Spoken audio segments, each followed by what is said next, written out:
Hey, everybody. Welcome back. I wanted to have on Vanessa Beeley, my very good friend and amazing independent journalist, because she has really not lost her eye on the off the ball that has been what Israel's actions in Lebanon, in Syria, and beyond and the causes of this, and not just Israel, but we've been talking about the reasoning behind the fall of Syria. We've been talking about Russia's role in that. We've talked about the different layers of the new coalitions that are now coming to the front in this era of normalization. Last time we were together, we talked about Russia, Ukraine, and the so-called ceasefire talks that are happening with the US involvement. So I'll touch briefly on that as well in Mm, this time around, but I really wanted to bring Vanessa in to give a different perspective on the outside layer as someone who has lived in West Asia and Syria for several years and is now residing in Lebanon, and really is out of the sphere of Western influence. And I mean that in the best way possible, because once something happens in the United States, you see everybody go directly to that story and directly give their opinion and directly focus from the US and Western centric perspective on whatever the issue is. And obviously, what's been occupying the media and the Twitter sphere and the social media entirety of this complex that we see that pretty much dominates what people talk about, even so-called independent media, they essentially follow the breaking news of the mainstream media. And that's something that we've touched upon our former conversations that we've had in relation as to what's wrong with the current independent media of today. It's become about, ooh, what does so and so say about this latest topic, and then we go from there rather than forming our own analysis and our own opinions based on the information that we not only see, but the information that's underlying that we don't see, and then the back channels that we don't hear about. And so one of the things that has been permeating the sphere is the story of Elias Rodriguez, who was apparently a former member of PSL, the Party of Socialism and Liberation, until I believe 2017. Then he actually came on and decided to join the Palestinian movement. He was a pro Palestinian protester and supporter, and he shot two Israeli embassy workers who, by all definition, from what I've seen and researched, were actually Christian Zionists. So they were believers of Zionism, but from a Christian perspective, and they were killed outside, right outside, within in the embassy. And as Elias did this, he made sure to shout "Free Palestine" um, and stay there so he could be captured, and so all of this could be captured. And he also released a manifesto that somehow former Intercept journalist and also I think he worked for The Nation, Ken Klippenstein, got a hold of. We don't know how he got a hold of it. We don't know anything about how it came into his hands, but he did publish this. And Ken Klippenstein is really unreliable in terms of journalism. He was found to have been paid by basically USAID in recent months. So I have a hard time trusting anything that comes from these areas. But, if we take this manifesto to be legitimate, just like people took the random manifesto from Luigi Mangione, the young American who shot a CEO of a major insurance company because they just continue killing people in different ways. These are responses to consequences of a lack of action, right? And so I wanted to approach this from a different perspective, from the perspective that now that everybody's talking about this, on whether it was a false flag, which is possible, or whether it's justifiable what he did. The majority of people that I've seen online have really focused on how they must condemn this act because it's heinous and violent, and it's just going to destroy the Palestinian movement. And I just wanted to get your opinion on that, Vanessa, coming from somebody right now in the region that's experiencing multiple attacks from Israel in southern Lebanon. I mean, this has been ongoing, but even more so in recent days. And as we're seeing the developments in Syria, and as also this genocide has continued, and as at the very least, a few days ago, at the very least 500 Palestinians were murdered in less than a week, or around a week or so. And that's just the numbers that we're getting that are supposed to be, the accurate numbers. I wanted to get your take on the contrast between these two stories and the outrage of Western, even apparently well-meaning pundits on this whole thing. Yeah, it's kind of interesting because, as I said to you this morning, I hadn't really been following the story except in peripheral vision, because there's so much going on here, so much devastation, so much bombing, so much state capture, so much intervention and interference across the region in favor of Israel, that it's very difficult to actually lift our heads up and focus on anything Western related, because it's largely irrelevant to what is going on here. I'm not trying to be divisive, but it is largely irrelevant, because at the end of the day, my first response was, well, the resistance has taken so many hits over the years, whether it's scientists being assassinated in Iran, whether it's the assassination of Said Hassan Nasrallah, the leadership of Hezbollah, the leadership of Hamas, not in the countries where they come from, but in countries that they're visiting. Trump's assassination of Soleimani, Qasem Soleimani, and General Mohandes, who was in charge of the PMU factions, part of the Iraqi military now in Iraq, and so on. And so the resistance has actually taken so many hits that have gone largely uncondemned by the same Western audience, other than kind of a little blip in their scrolling through X or Facebook or wherever they're taking their news from. But certainly there have never been calls for war that we're saying from some commentators that this is an act of war.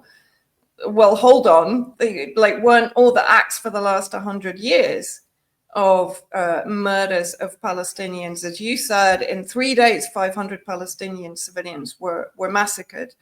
Children were burned alive in their tents while they were sleeping, again and again and again. Innocent civilians are just getting picked off by drone as they walk from one destroyed area of Gaza to another. In Lebanon yesterday, Israel was bombing liberally almost every town and area in the south and in the Bekaa, in western Bekaa and in the eastern Bekaa. We're constantly under surveillance of Israeli drones. We constantly hear the sound of jets when we're outside heading off to bomb somewhere or other.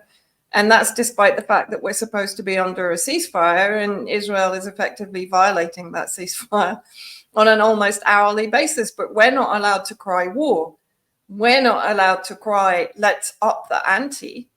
And upping the ante, potentially, I'm not saying this is what happened, because we don't know. We don't know if it was a false flag. We don't know if it was a lone wolf who just had enough of it all and decided to take revenge for the inaction by many countries, and for the US particularly, the support of genocide of Palestinians and of Lebanese, the destruction of Syria, and so on. I can understand why people are burning with outrage and a feeling of powerlessness and helplessness.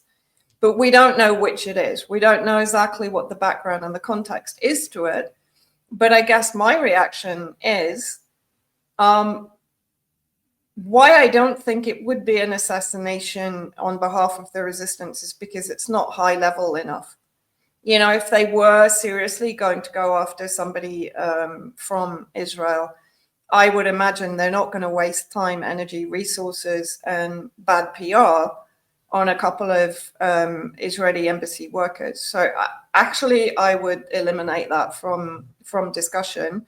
Nevertheless, would it be justified? In my opinion, to some degree, yes, because that's exactly what the Zionists, and of course backed by the US, the UK, and the EU, and the normalized Gulf states, have been doing to people here in Lebanon, in Iran, in Syria, in Iraq for decades. So why on earth would there not be a response?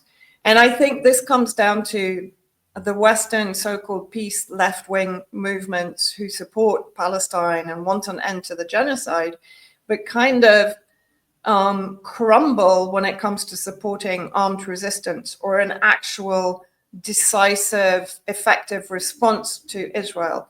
I mean, I've seen some commentators kind of saying, Yemen's out of line.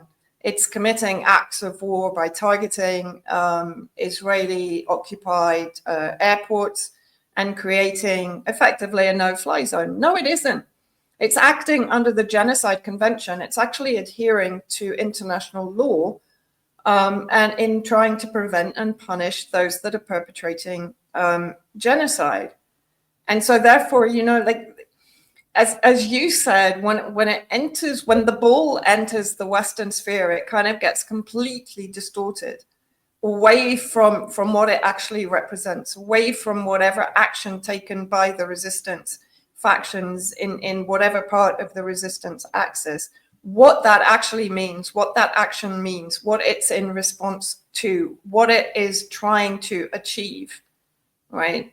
It's never a pure act of aggression. Never. And so therefore trying to portray it as such in the West is, in my opinion, disingenuous at best, dishonest at worst.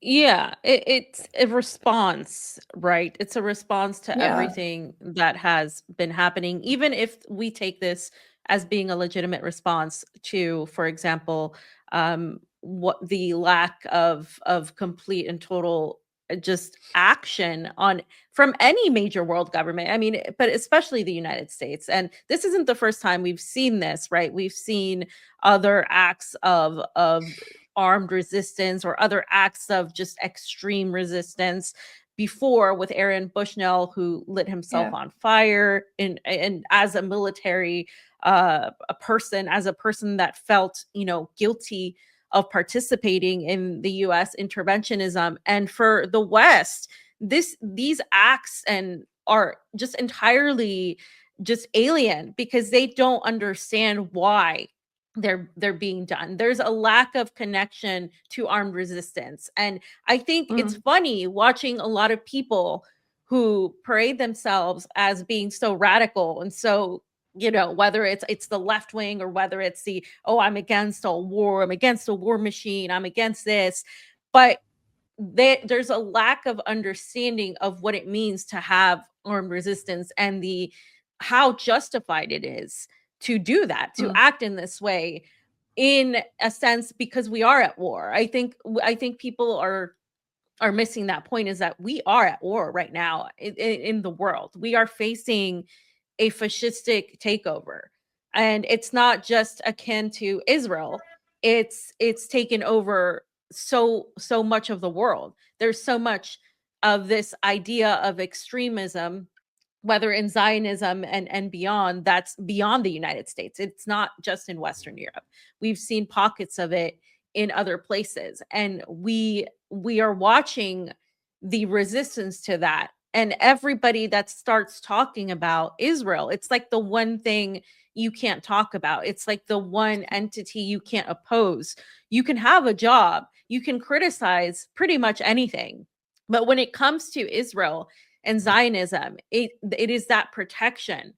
And it's very similar to what we saw against Nazism. But the difference is now that the people that are being exterminated in this modern day Holocaust are in West Asia versus versus Europe.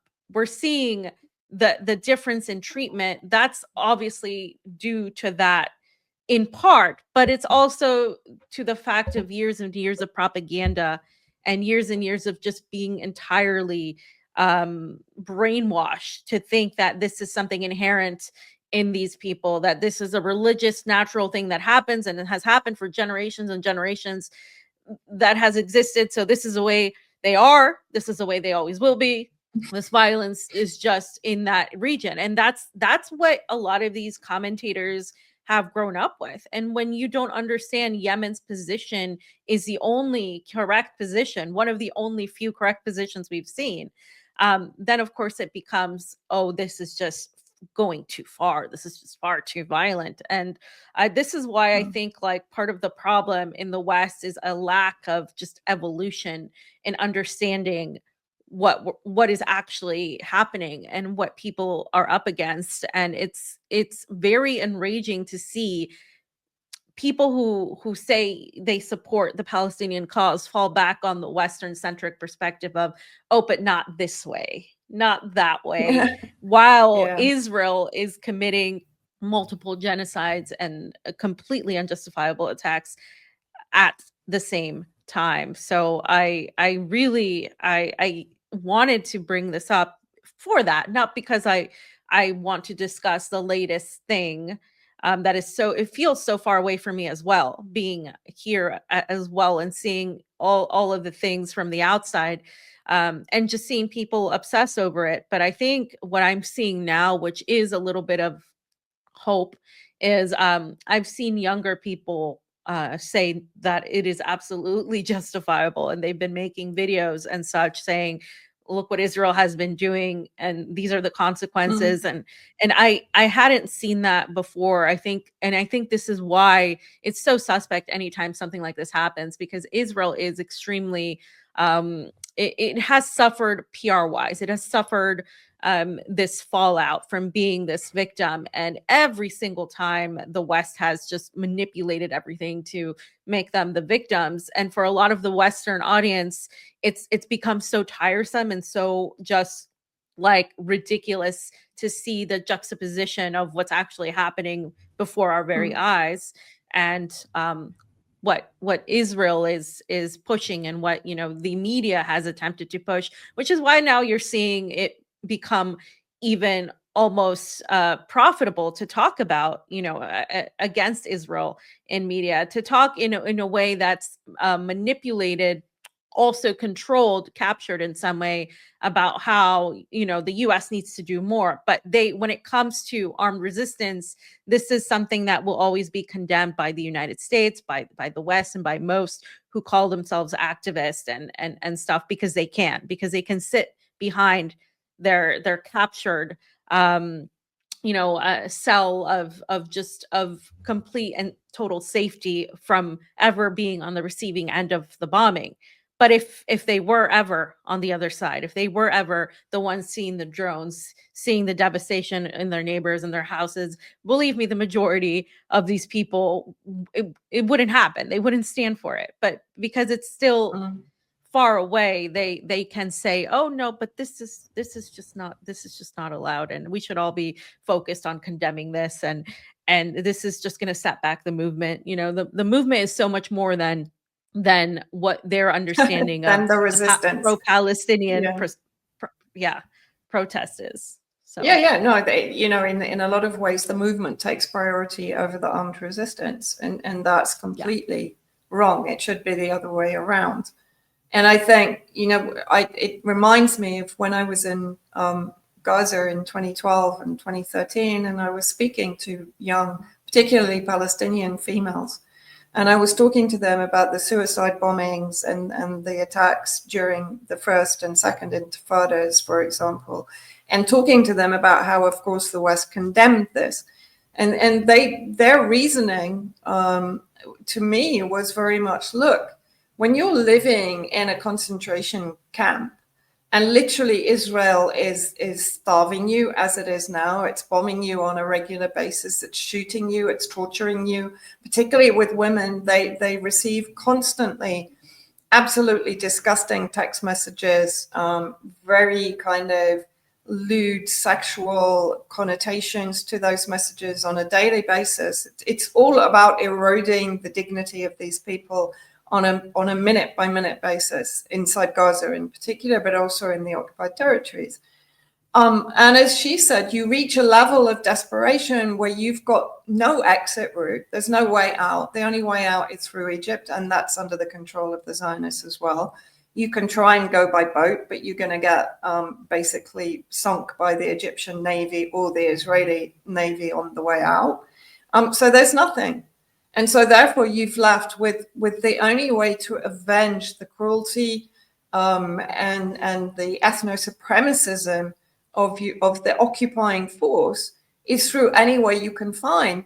And I don't think people understand how in Islam, suicide is right up there in the top 3 sins.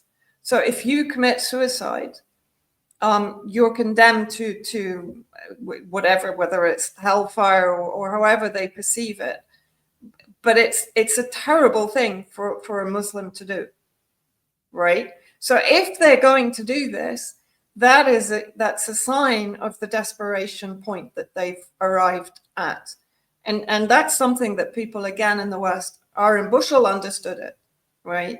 And potentially this Elias Rodriguez arrived at that point where he just felt, I can't do anything else except this. What I find kind of interesting is that he wasn't shot on site, which is what we would normally expect if this was a managed event, right? So that there's no danger of any kind of testimony from him. But it's kind of interesting to me that they've arrested him and he's still alive. Unless, of course, he manages to do an Epstein and kind of commit suicide in a police cell. We don't know. And I don't mean to be flippant. I'm literally saying I find it quite interesting that he wasn't shot on site, which would be, the normal MO in anything that was particularly orchestrated. Yeah. It's hard to say, really, but I think the themes still stand, right? The scenario, whether real or manipulated, has exposed the reactions of people and how they perceive things to be. So I think that's why we're still talking about it. And the other thing that was really frustrating when we were with our friends, we did a show with our friends at Beat Media. It was the whole notion about the Trump and Netanyahu fight, right? This whole just gigantic relationship breakup that they had, that it's no longer what it used to be. And this whole thing, like, these are the things that dominate Western media. And this last week, I've just found myself not even wanting to post much on X because, one, I am so shadow banned, and two, it's just the same thing over and over again. And one of the things that I've found is a lot of the people that make these assertions, like, oh, Netanyahu and Trump are done for good, blah blah blah, and all of this is out, and days later when it's proven that that's just not the case, they don't say anything. They don't say, okay, I'm sorry, we got this wrong, we need to rectify this, it's not the case, Donald Trump and Bibi are never going to break up. But they don't say this. They just continue on this endless like just pretense that, oh yeah, that's fine. And people still go to a lot of these people for analysis, and I'm just like baffled. Like, it's insane because it's so obvious to me. And I think we've had this conversation outside of stream, where I feel like we're living in an alternate reality where it's very obvious to some of us when people are actually, bullshitting, quote unquote, bullshitting.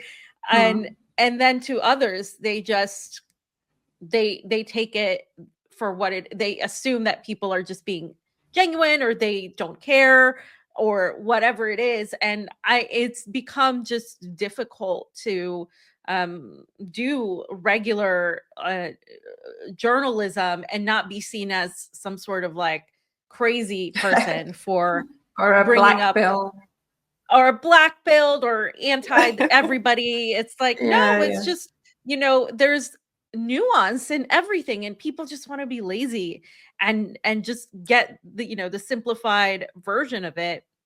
And so recently Netanyahu himself laid out something that we've been talking about for a long time. He said that they will stop the war on Gaza if pretty much it's entirely demilitarized, meaning there's no Hamas, right? Everything Hamas and the resistance is gone, and they implement Trump's plan.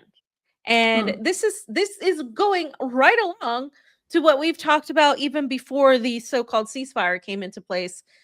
And we said it was just the beginning to this attempt to basically create a defanged Palestinian state. If anything comes from Donald Trump or the United States or Israel at this point, and is presented as a Palestinian state, it's going to not be a sovereign Palestinian state. No. This is just ridiculous. And they're trying to throw this idea of peace at Trump because this is what Trump's role is, to come in as the peacemaker, as the one that's going to resolve things.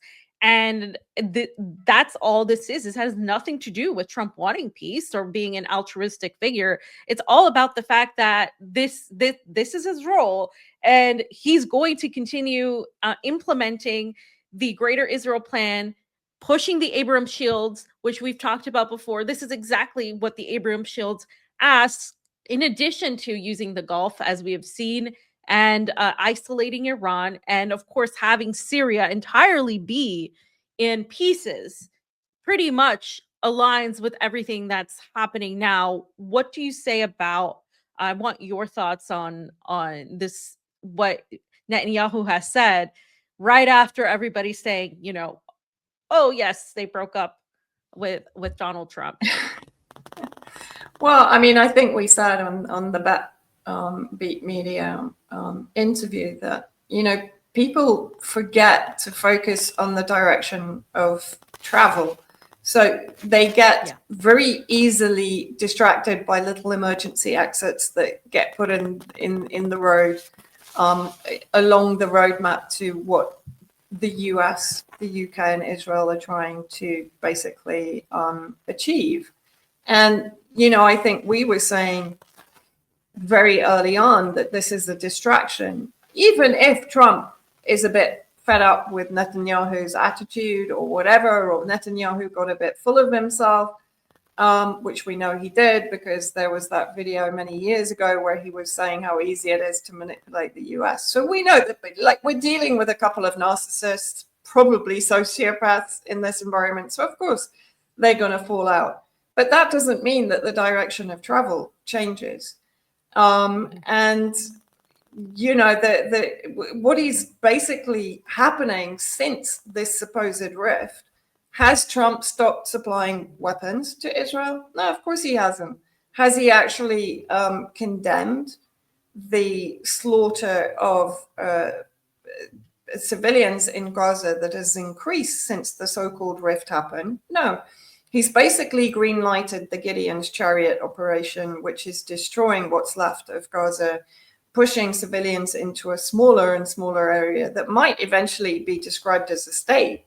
But you're squeezing 2 million people, or 1.5 million people, however many are left after Israel has slaughtered even more, tens of thousands of them, and starved a multitude of Palestinians, including, of course, majority children under the age of 18, when they're pushed into an area which is, I think, less than 1/5 of the overall size of Gaza, which is already tiny, 40 kilometers by 12 kilometers, about the size of the Isle of Wight for me in the UK, which is a tiny little island off the coast, the southern coast of the UK.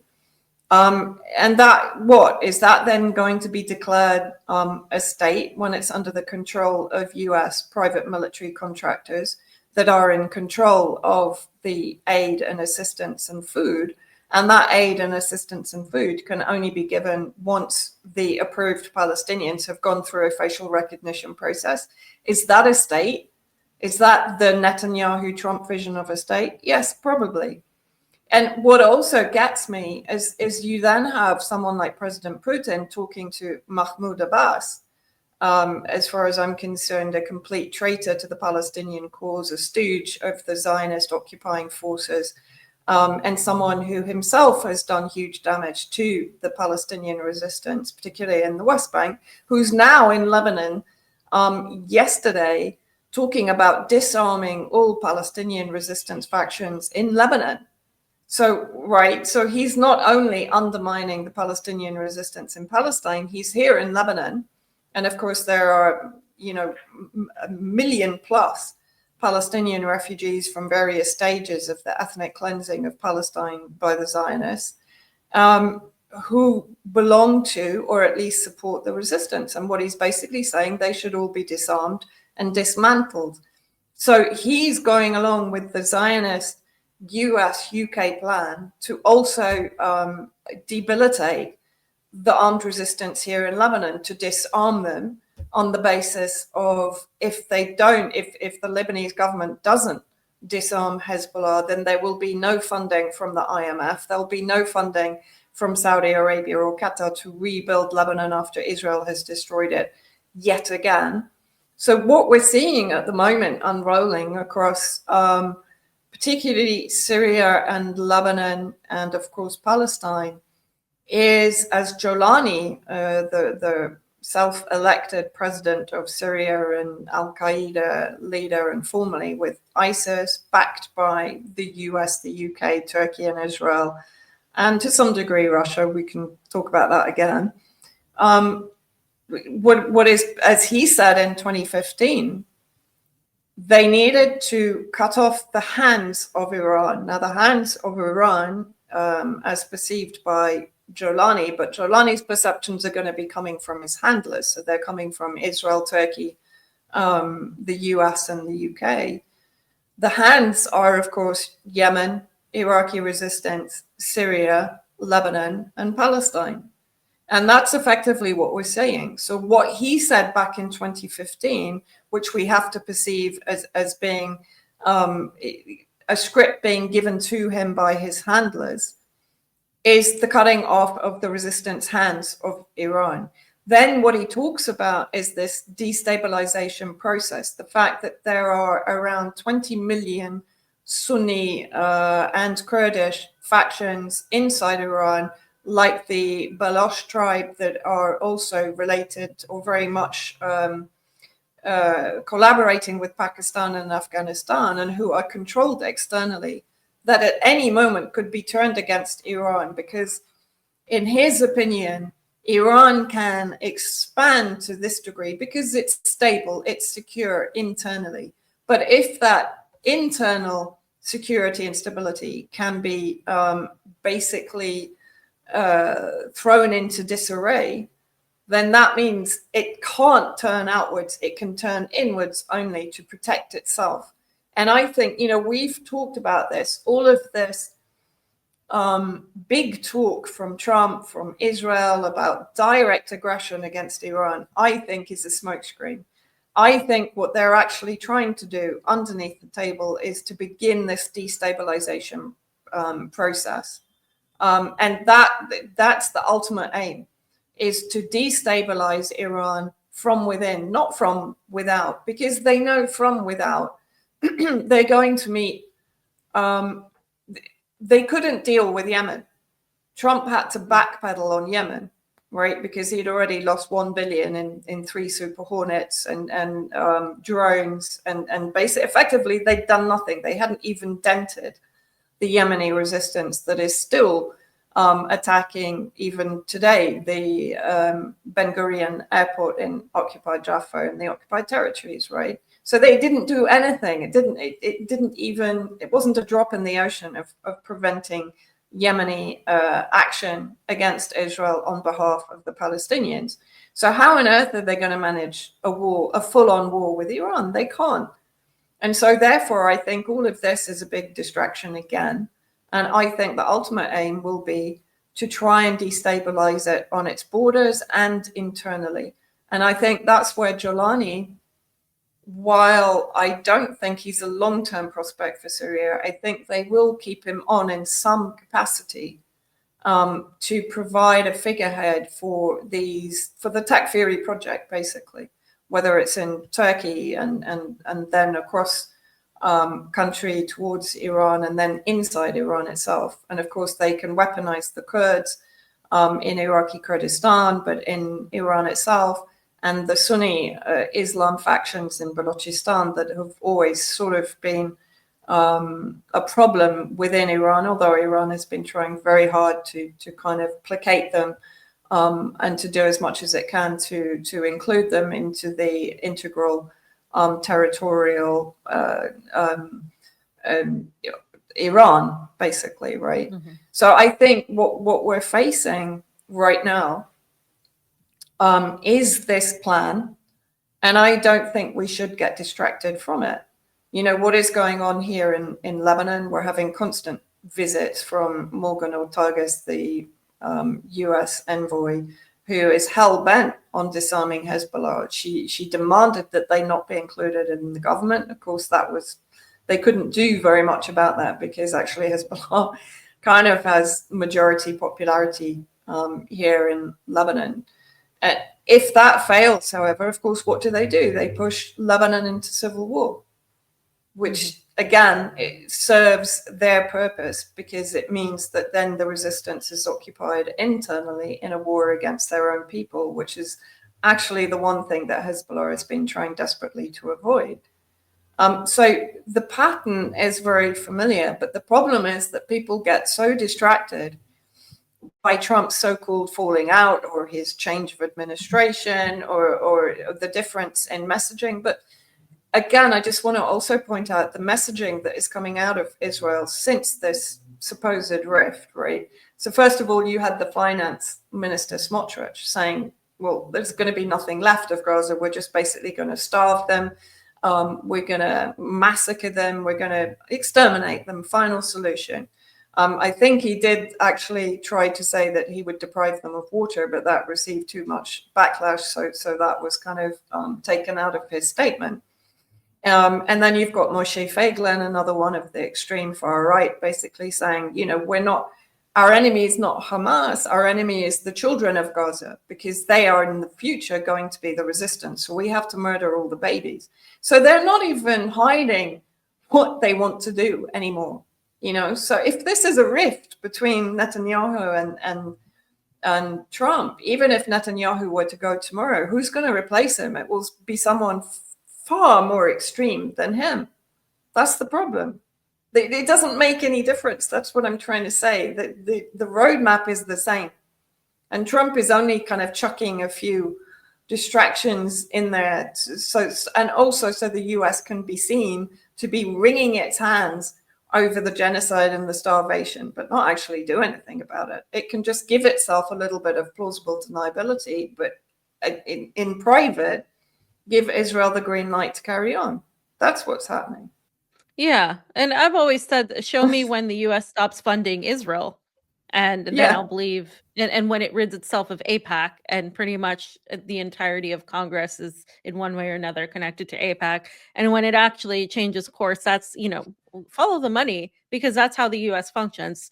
And the weapons, I guess, in that case. And you're right. And that goes along with what we've been talking about, the distractions that people, you know, like get carried into, the carrots that are dangled in front of people, and then they follow this in the complete opposite way. And as we said, you know, the Zionist issue is not just in the United States. It is an issue that's beyond it. It's beyond the West. It's beyond Europe.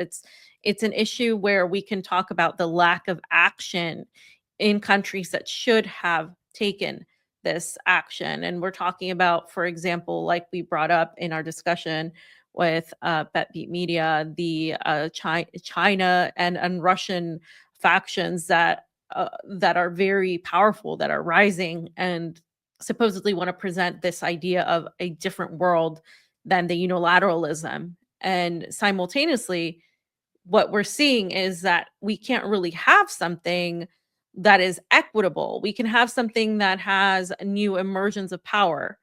And for example, being divided by China, Russia, you know, the United States, and say whatever's left of Europe and other powerful nation states that are coming to themselves, coming to being acquiring more economic prosperity. But you still have a genocide going on. You still have the existence of Israel and the inability of any of these major powers to do something about it.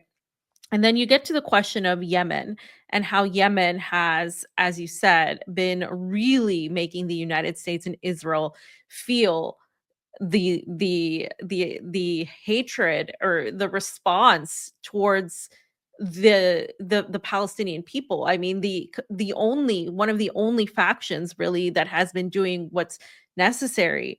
And you see that, and the response to that is these people are terrorists, they're insane. But really the response is we failed. We can't deal with them. We can't control them. We haven't been able to for years, and they're being sanctioned and they're being vilified as terrorists. They're being um treated as being the most evil in the world. But the reality is, just like it is with the Ukraine war, the United States, Washington, and its allies have failed at opposing, at defeating that spirit. And so what we're seeing now is the complete and total recoiling of that into the Trump era usual, which is rescuing its failures and turning it into a vast PR win based on a bunch of slogans and a bunch of facades that really have no hold on anything. And the as you mentioned in Lebanon and what's happening, and uh, the internal situation between the government and Hezbollah, or the attempts at the US at trying to create a civil war out of that, I can't help but look at the same playbook that has been thrown not only at Iran, as we're seeing develop, but also was part of Syria, right? And Mm. you shared this article from 2018 from the global research, the Center for Research on Globalization. And it basically talked about these conversations of these British diplomatic cables that unveiled a US plot to disintegrate Syria. And that also reminded me of the WikiLeaks cables that pretty much laid out everything that ended up happening in Syria. And it really focused on this Western strategy. And there were a few mentions there of using Russia and weaponizing Russia in attempt to basically convince them and manipulate them using geopolitics, essentially. Can you talk a Yeah. little bit more about the intricacies of this, and how that relates to, for example, not just the fall of Syria and how that unfolded and Russia's role, but also what we're seeing now develop in the region?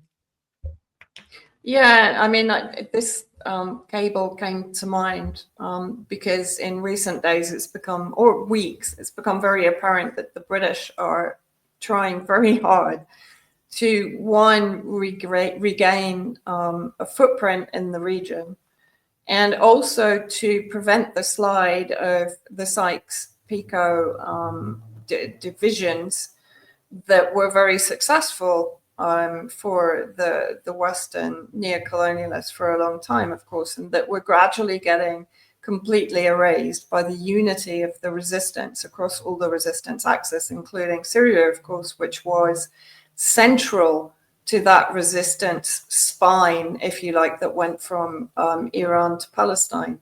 And of course, that's why always, if you go back to 1997 and the clean break doctrine, that's why it was essential, as they said in that document, that the road to Damascus goes through Iraq. So Iraq had to be destabilized before they started targeting Syria. And of course, that's exactly what they did. But for Israel, it was essential that Syria be destroyed, or at least be rendered toothless and ineffectual as regards resistance against Israel. And of course, so that's been the plan since pre-2011. It's been the plan really since 1946, when Syria got its independence from French mandate. And I think, you know, the whole Sykes-Picot agreement, which a lot of people are still citing in some ways quite correctly, but I think it had gone. It literally no longer existed with that resistance unity that we'd seen really come to the fore since October the 7th. And so what we've been saying, and we can talk about this a bit more after we talk about what happened in 2018, but it's kind of connected, because the 2018 diplomatic telegram that was intercepted, I think it was first published in Al-Akhbar and by a French journalist, Richard Lafebivière. I think I always get his name slightly wrong. My apologies to him if he's ever watching. It was basically a telegram from Benjamin Norman, who was based in Washington in the British Embassy. And it was in relation to the small American group on Syria, which included the US, the UK, France, Saudi Arabia, and Jordan. And it was basically detailing, probably the minutes of that meeting, right? So this was 2018. And the American representative, Satterfield, I can't remember his first name. So he basically talks about, we have to get Russia to let Assad go. So this was in 2018, but now when I think about it, it's incredibly prescient. So they're talking about through meetings of the Security Council and a broad public communication campaign. And they believe that the announced re-election of Vladimir Putin positively undermined the Russian position. So that for me is also quite interesting. Why would they think that? Why would they think that the re-election of Putin might actually help them to achieve this gain of Russia letting Assad go? Because that was what was standing between them and success in toppling the Syrian government. And then he says the second perspective is to keep the pressure on Russia, even if Russia cannot convince Moscow to let go of the regime as we had hoped. So again, this suggests that even back in 2018, there were back-channel negotiations going on between the members of the small group and Russia in order to pressure Russia to let go of Assad. And that, of course, coincides with Russia pushing Assad towards relations with Saudi Arabia, which ultimately, of course, we know would lead to the normalization with Israel.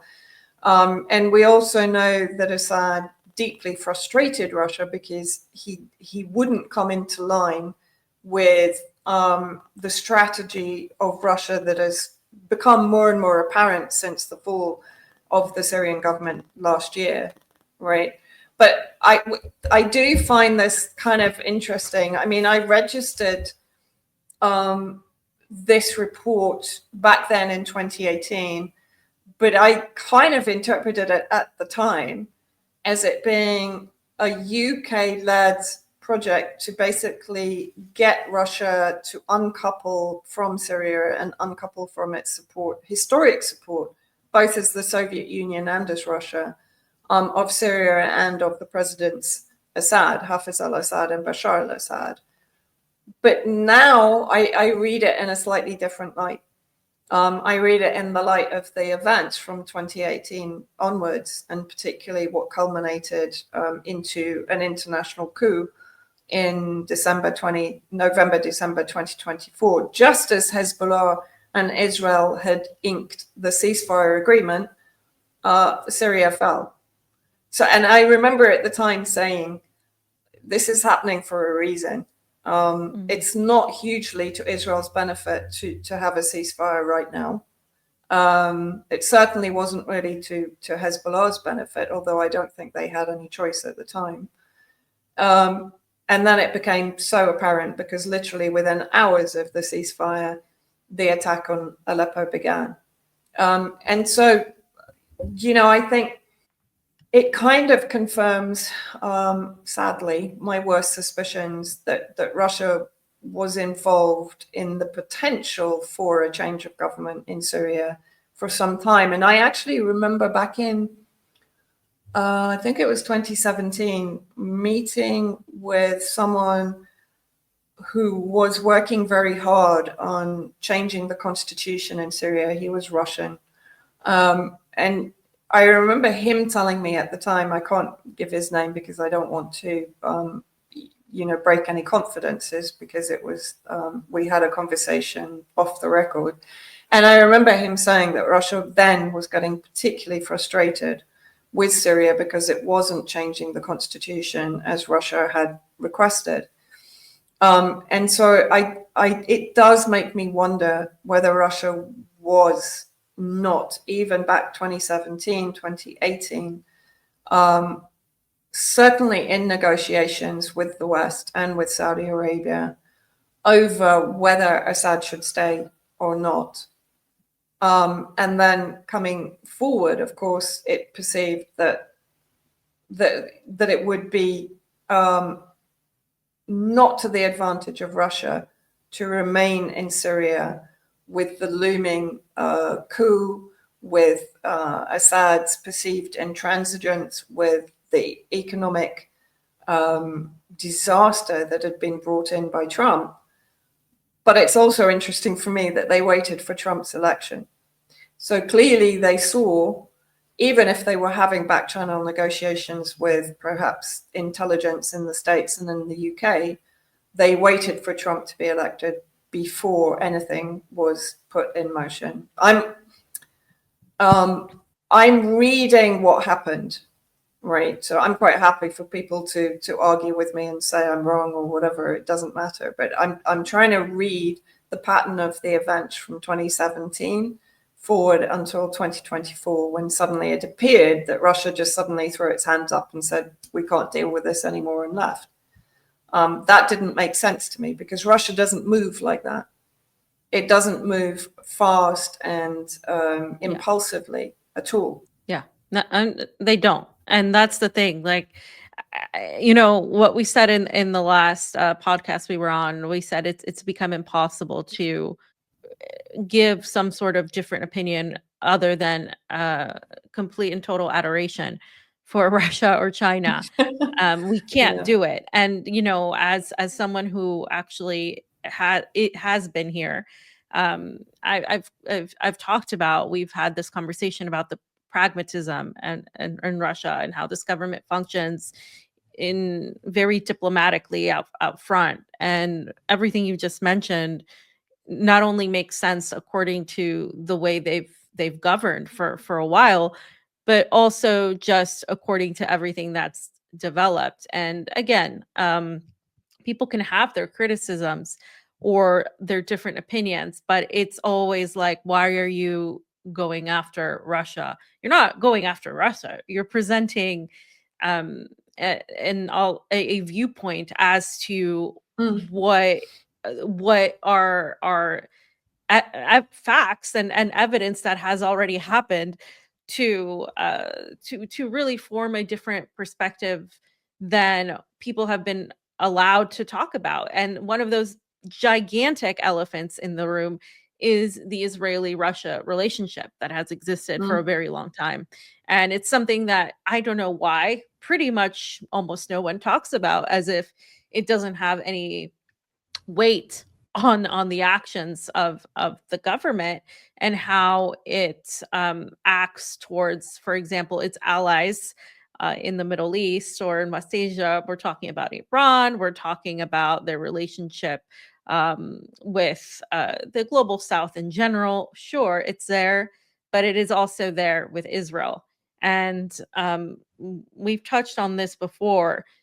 The retort that I see you get is, why should Russia or China, especially Russia, since you've been talking about their role, is why should they do anything to help out Syria? That's Syria's problem. They don't interfere in sovereign affairs, and they're also under sanctions, and they're also at a war with the entirety of NATO. How do you expect them to have any sort of stand against, not just Israel right now with what they're doing in Gaza, but also before in Syria? Why is it their how do they put it? Why is it their responsibility to save Syria? Why couldn't Syria save themselves, right? And the thing is, it's not like it is their responsibility, but there was a role in that, and there was a perceived alliance, I think, from many, and Russians were being killed by the same type of Jolani figures that they quickly made a whole new relationship with. And as you mentioned many times, Putin said that they're no longer terrorists. They're reformed or whatever, which is the very thing we would criticize of the United States for saying, right? So Yeah. it becomes very difficult to navigate these waters, because, as we have said countless times, this doesn't mean that you're saying every Russian person hates Syria, every Russian person is evil, every Russia is terrible, and at the end of the day, we know where the main manipulations are coming from. Yes, Washington and the intelligence apparatus of the West, including the UK, of course, and obviously Israel, but that doesn't mean that there weren't other manipulations and other uh, hands in this whole thing. And I think being able to talk about that, presenting not just your sources, but also just what actually sequenced in the last, I would say the last few years, is essential in getting a more complete perspective as to what actually happened. What do you say to people who say that Russia, you shouldn't look into them because they were sanctioned and they're, at war right now, and why is Syria on them now suddenly?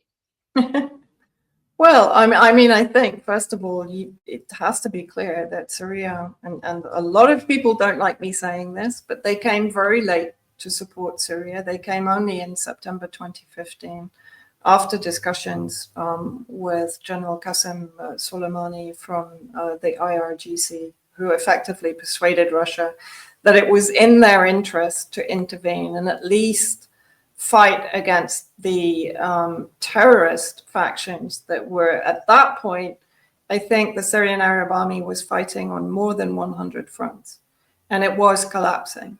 It was really struggling because it didn't have the air power to push back on multiple fronts like that, right? And so Russia came in. But that was after basically the Americans, first of all through ISIS and then through the Kurds, had taken control of the oil resources in the northeast, which is now, by the way, being crafted just like Iraq into an autonomous region under the control of the Kurds, where I guarantee the sanctions will be entirely lifted because it's the oil-rich area, just as it happened after the completely unlawful destruction of Iraq on the basis of weapons of mass destruction under the Bush administration. And Russia historically had very strong relations with Syria. I mean, as I said, going back to 1946, when the majority of the clandestine regime change operations carried out by the MI6 and CIA, which was just formed after 1946, were on the basis of a pivot by Syria towards the Soviet Union and towards, if not communism, towards socialism and pan-Arabism. And so Russia was an integral part of that, or the Soviet Union ideologically was an integral part of that. And we can't forget that President Assad, to a large degree, plunged the country into the regime change war because in 2009, he turned down the Qatari pipeline that had been a proposal since around 2000 when he took over the presidency, which was backed by the US and the West, in favor of the Iranian pipeline, which was backed by Russia. So there have been multiple occasions where Syria, to a degree, through its loyalty towards Russia and Iran, but in larger part towards Russia, in my opinion. Iran became more of an important strategic partner after 2000, but prior to that, it was much more based around the Soviet Union. And then, of course, Russia has its only military and naval footprint in the Middle East, in Syria, in the coastal area. So again, that's very important. In 2013, it had received the exclusive exploration rights for the gas off the Levant coast, which it never did anything with. And Russia didn't actually have any foot soldiers on the ground in Syria, or very, very few. So it didn't expend military force in that way. Air Force, yes. But military force on the ground, no. Because, of course, it was using largely the Wagner group to conduct operations. And, of course, as we mentioned on the BetBeat media interview, Wagner themselves became a problem because the oil resources that they took over in the war against the terrorist factions, they then took control of the profits and were feeding those profits down to a very, very small group of elite businessmen in Syria, and none of that profit, none of that revenue was reaching the 90% of the population living below the poverty line. So to a degree, Russia was responsible for some of the piracy that damaged the state's ability to provide for its people, whether it was electricity, whether it was fuel, and so on. And they should, they really need to take responsibility for that.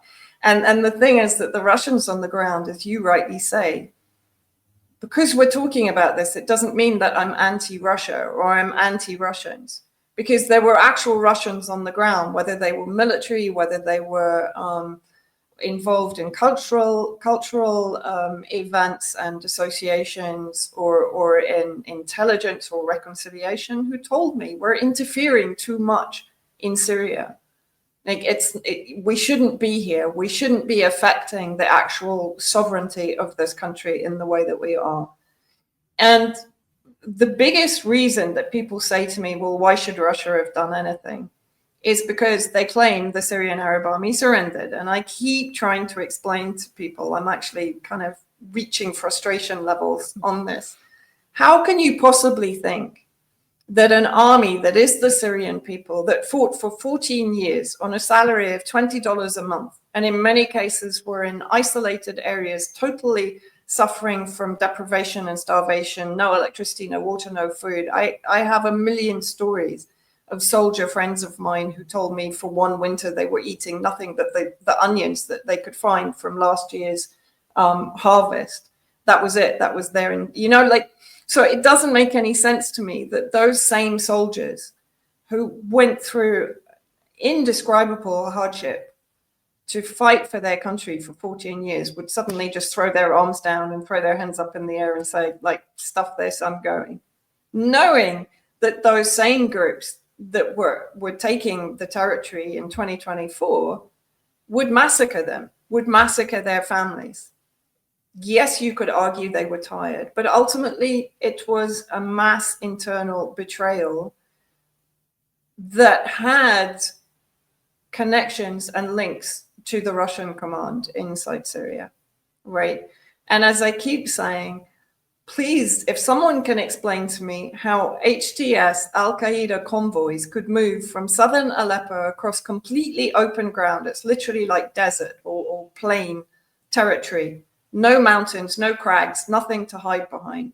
How could they move hundreds of vehicles in a convoy from South Aleppo to Hama, and Russia was not able to hit them, but was hitting empty lands? How could they not hit them?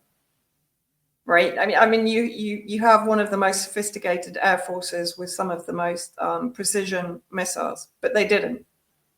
And that's a huge question that nobody has yet been able to answer to me. So on the one hand, I understand to some degree why Russia reached a level of frustration at the intransigence, as they perceived it, of the Syrian government and Syrian ideology and policy with regards to the resistance, right? The refusal to meet with Erdogan, the refusal to really pivot towards the Gulf states, the refusal to abandon Palestine or Iran, still allowing resistance factions to operate from Syrian territory to attack the Golan Heights. Multiple things that Syria did but it was being corroded from within by the corruption, by those that finally betrayed the state and the leadership and the army. I do understand Russia's position on that, right? I do. But to finally abandon the country in this way, no, I don't understand it. I don't understand it. You fought in a country for 10 years and you fought shoulder to shoulder. I remember, this is a personal recollection, I remember being at the UN in Geneva at a kind of celebratory dinner for one of the commanders who had been in Aleppo alongside the Syrian Arab Army, fighting to liberate the suburbs of the eastern districts of Aleppo. And he broke down in tears when he said, I never wore my helmet and I never wore my jacket. Why? Because I trusted the Syrian Arab Army to have my back. I knew they wouldn't allow me to be taken down. And he was crying at that point, right? So when you fought side by side with Syrian soldiers who are effectively conscripts, they're the Syrian people, and you have this connection, really, how can you abandon them to the fate that they are now dealing with and enduring, which is ethnic cleansing pogroms of almost every ethnic minority in Syria, the breakdown of Syria into partitioning, right, which was, Kerry's Plan B back in 2016, which of course was Plan A. And Marco Rubio now just went on record basically saying that he expects Syria to fall into an epic civil war, which will end up with it being divided. Well, yeah, that's the plan.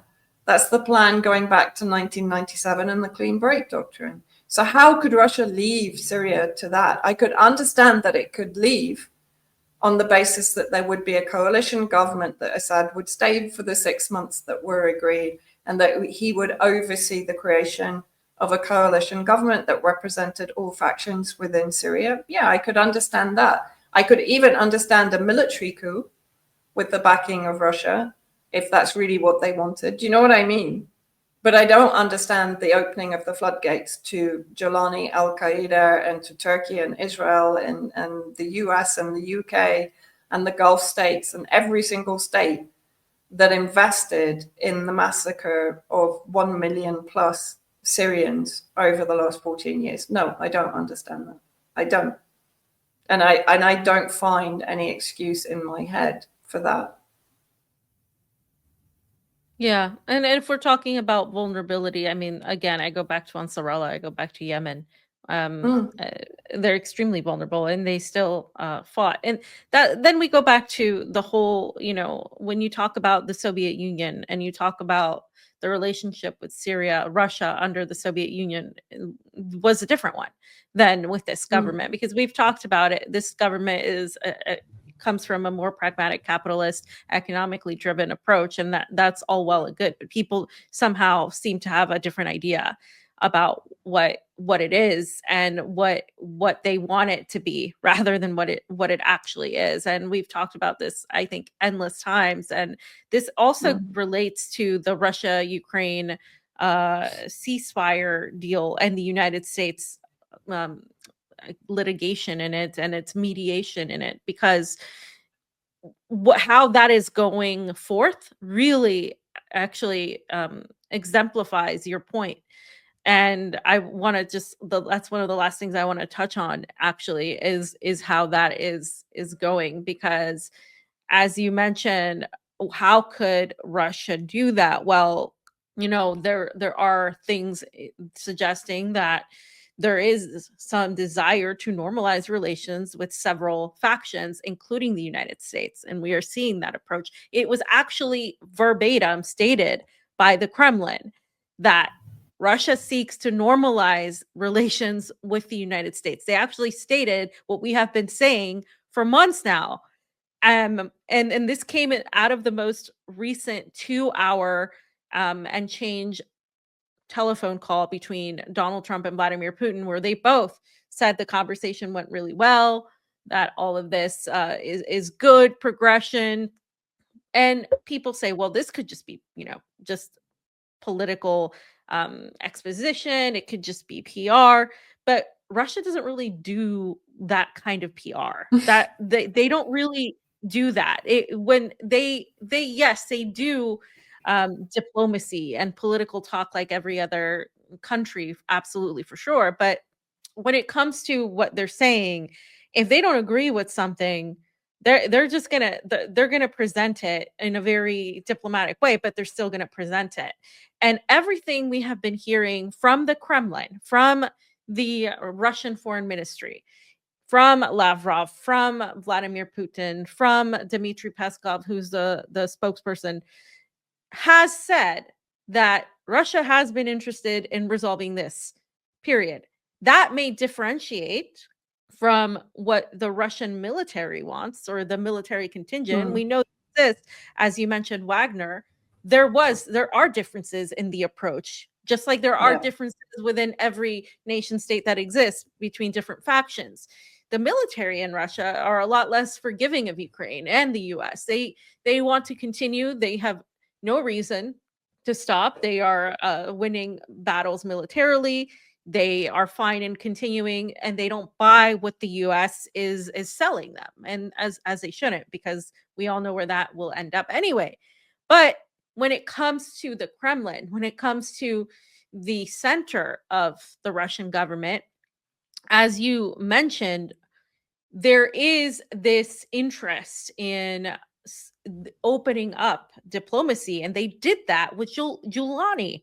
They absolutely 100% as quickly as possible went on and had the normalization of relationships with the very factions that they were fighting against, which is logical, I think, to some people, but it makes sense if you're looking at it from a realpolitik point of view, where, okay, well, now Syria fell, we need to preserve our bases, we need to continue to advance in our relationships with both Syria, with both Iran, the new Syrian Israel, the new Syrian government, and also finagle a way to counteract Turkey and Erdogan. And that's where Russia's head is at. Their head isn't at what is going to look good or bad as to how are people going to react to this, because at the end of the day, most people completely miss that part. They miss the part where so quickly Russia came to have a massive relationship with the new Syrian regime, and how they have been having a very, very close, not just economic but geopolitical relationship develop with the Gulf, with Saudi Arabia, Qatar, and this has only expanded within. And as we mentioned, the relationship with Iran is one thing versus a real sustainable military alliance that they have with North Korea. So these differences that are realities essentially give credence to what you're saying. And when you see how both the United States and Russia have been talking about this potential ceasefire, you also see the fact that on multiple occasions Russia has mentioned that they want to establish a new economic relationship with the United States, and also in dealing with the energy structure. They want to have an exchange of energy trade, and they are like this not just with the US, but with everybody else, with China, with India, with Pakistan, with anybody that really wants to work in this way. And that is one way of conducting foreign policy.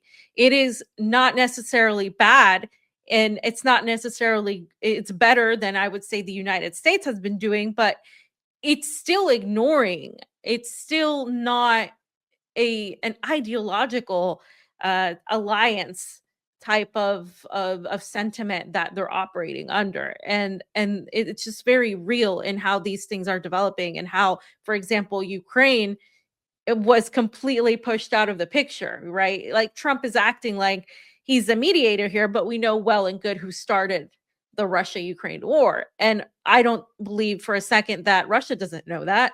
They know that the United States orchestrated this whole thing, but why are they seeking to talk to the United States? Why aren't they saying, well, you started the damn thing. How are you even going to act as a mediator? That would be a normal response. Like if you're operating from an ideological perspective, why would you talk? Why would you say, allow someone that's clearly the instigator, the architect, the creator to be the mediator? But the way they're operating is, all right, well, obviously we're dealing with the real perpetrators of the war. So let's have a conversation with them. Nothing will happen without the United States's desire when it comes to Ukraine. And so they know how this is going to work, and they are trusting that there's a difference. And this is where a lot of people don't like to hear this either. They do think there's a difference between Trump and Biden. By all accounts, from coming from here, they see a different possibility, a different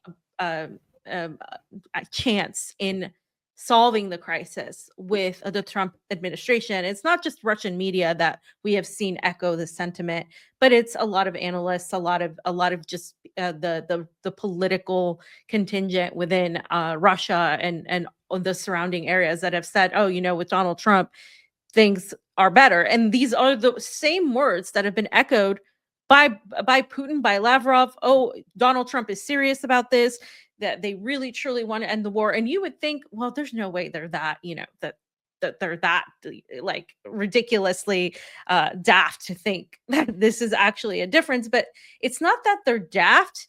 It's that at the end of the day, there is still a lack of understanding that I see not just in Russia, but in other parts of the non-aligned axis and other parts of the global South, as we can call it, where there is this belief that there could be a potential chance for some sort of positive resolution from the United States. They don't understand that, as you've mentioned before, they operate on a win-lose scenario. They don't operate, especially Trump. They don't operate in a cooperative type of dialogue, and it really will be to the demise of countries to take them at their word. But that is honestly what it is. People don't believe that. They think, no way, they know what they're doing, they're just bluffing. I honestly don't think so. Does Russia need a resolution with Ukraine right now? Do they need to stop this war? Are they suffering greatly? Not necessarily, not greatly, but they seek it. They seek it to have an economic win in terms of the future. They seek it to continue expanding their geopolitical growth as well. But the United States needs it. The United States, again, they're overextended. And Trump needs to deliver on something, because he's basically delivered on nothing. And this is what a lot of people fell for when he ran, and he said he was going to end it in 24 hours. So, in terms of Russia, Ukraine, and how this whole situation has unfolded, how do you see how Russia has been in relation to everything you just mentioned about, West Asia and Syria? I think, when we're talking about negotiations ongoing for some kind of deal in Ukraine, I don't think we can forget that Ukraine is and was the cradle of Zionism, and that actually the original various subsections of the Zionist movement, whether it's Marxist Zionism, expansionist, revisionist Zionism, which is the Jabotinsky branch, that is effectively followed by the father of Benjamin Netanyahu, Ben-Zion, who was private secretary to Jabotinsky and was editor for all of the publications of the movement, a movement which collaborated with Simon Petlura, who was the first president of the Ukrainian Republic and who was a proto-fascist who committed pogroms against Jews in the years leading up to his leadership of the newly minted Ukraine Republic. But all of the Zionist movements began in what was Russia, right? And Odessa, for example, is still perceived as the gate of Zion because that's the area or the city from which the majority of the settlers came to the occupied, or came to the unoccupied then, Palestine. And so I don't think we should overlook the importance of Israel in bringing this negotiation to the table, because I think Israel's influence in Ukraine is much bigger than people give it credit for. And again, that's where you get this divide between people that support or support the end of the genocide in Palestine, but also support the war in Ukraine against Russia, right? Because they're not making that connection. And so I think what we're seeing now very much becoming apparent is this collaboration between Russia and Israel. And I think that is what is going to dictate a lot of Russia's actions in the future. I think it is the security of Israel, as I was told here by a number of people affiliated to the resistance. Russia will do anything, but it will never sacrifice the existence of Israel. And I think what we're now seeing is this emergence of this partnership between Russia and Israel. And I think that is going to dictate how Russia moves forward from here on in, largely. I think it's still going to maintain, because Russia, as you said, is realistic, it's still going to maintain relations as it always does with all the other players, right? And if it can get a foot into the US camp, all the better for its economy and its trade and so on. It's perfectly happy to do that. I would assume that they will do so cautiously. And at the same time, I know from Syrians who made it to Russia after the fall of the government that in their opinion, Russia has no intention of doing anything to help Syria right now, even on a very low-key basis. They've basically washed their hands of it, other than of the Syrian people, not of their interests in Syria, but of the Syrian people. They've literally walked away from it. And that's from people who had very close relations with the Russian military leading up to 2024. So that in another way also confirms what we're saying, right? At the same time, what I find particularly interesting, and we can go into more depth about this during another conversation, I'm going to be writing something up this weekend. The British now are increasing, particularly their military presence inside Syria, through very high-level intelligence operatives, military operatives, and private military contractors. That's been happening since December last year. And funnily enough, with the increase in British presence, we're seeing more attacks on the Russian base. Now, this makes complete sense to me, even though it's being carried out by what are effectively Turkish proxies, like the Uzbeks, for example, and I think what the latest group called themselves the Euphrates Volcano faction. But the fact that this is coinciding with a creeping British involvement in Syria with the leadership and the military, Britain has had a historic hatred of the Soviet Union and Russia that far outstrips how the US feels towards Russia, in my opinion. It's vindictive. And so I think very potentially we're going to see an increase in attacks on the Russian base because the British will be trying to push them out. So it's going to be, I mean, Syria really just became a football for all of the, the big powers right now. And so I think you're going to be seeing it kicked around in different directions, whether it's Russia with Israel, Britain protecting Israel's interest and trying to restore some kind of Sykes-Picot agreement and taking control of the military so it's no threat to Israel. That's very important. It's about the one combination that Israel might accept in Jolani maintaining some kind of military capability is if it's under the control of the British, which is what seems to be happening.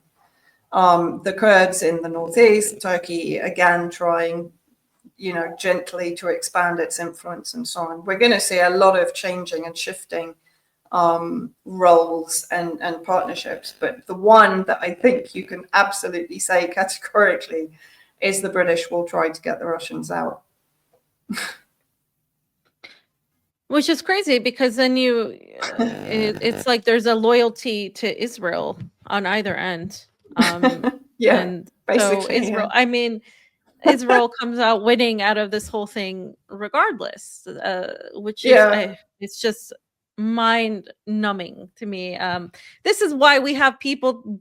I mean, what else are you going to do? I really don't see. And this is where people say, you're so black pilled, and it's like, but what else is there? And going back to the Russia thing, just to say that the Zionist influence, as you mentioned, you mentioned all of these comments about the Zionist influence in Russia. Well, that's been here. It's not gone away. It still exists in I would say, the oligarchy and in the media, in certain aspects. And I think people are just so afraid to talk about it, to even mention it. And I'm glad that more and more people are talking about it. I saw David Miller point out some things on X, and we could talk more about that next time as well, because that, I think, really relates to everything that we see here. And I think it's important to talk about it, and from a real journalistic type of perspective, where you're looking at all of the data and facts, and not just on what's convenient for whatever ideological creation you have of base that Russia is, or China is, or whatever is, based on what's been put out there. And especially as it relates to how things will develop in the region as well, because that's it. We also, looking to the past and history, I think, will set us in a much more clear path than I think not looking at it. So it's always wonderful to have these conversations with you, Vanessa. It's always a bit of like cathartic also, but also just kind of like, I kind of cleaning up my brain a little bit, and like try like thinking out loud. It's like when we have our conversations, I feel like it's like we're thinking out loud, we're brainstorming in many ways. So it's great to have that. And yes, we're gonna get started on our thing. Everybody's asking. We're working on it. There's so much going on, as always. But Vanessa, let everybody know where they can find you, and where to find what you have coming up right now. Yeah, well, the main one is my Substack, of course, YouTube, Telegram, all Vanessa Beatty, as far as I remember, and X, of course. Although, like you, I dip in and out these days, because I find it often deeply depressing. And one other thing that I just wanted to say, I was speaking to a good friend in Syria yesterday, and he actually said to me, like, we need to understand that the rule books are out of the window. They don't care anymore. What they do to us and what they do to Syria. It's like, even historical context is gone, because we're living in a completely new paradigm that we've not ever experienced before. And I think while history is great for understanding how we arrived at this point, what they're going to do now is not necessarily going to follow the historical patterns, and that was his message to me. He was just like, he was pretty down about the whole thing, but he just said, it's going to get a whole lot worse, and there's no rules anymore. No, they've adapted, and so must we. And I think absolutely. like that's what's lacking on our side, is the lack of adaptation. The just looking, for example, people who say they follow, Marxist Leninism and still apply the same rules to now, that doesn't work, because we're in also a technological type of civilization that the technology has advanced far more than our mental evolution and understanding of it. So there's a lot of that coming into play, and that's also something we could talk about next time, because there's a lot of that. So Anyway, thank you all for tuning in. We'll see you next time. Please keep tabs on our Substacks, and if you find us on X as well. Thanks so much. See you next time.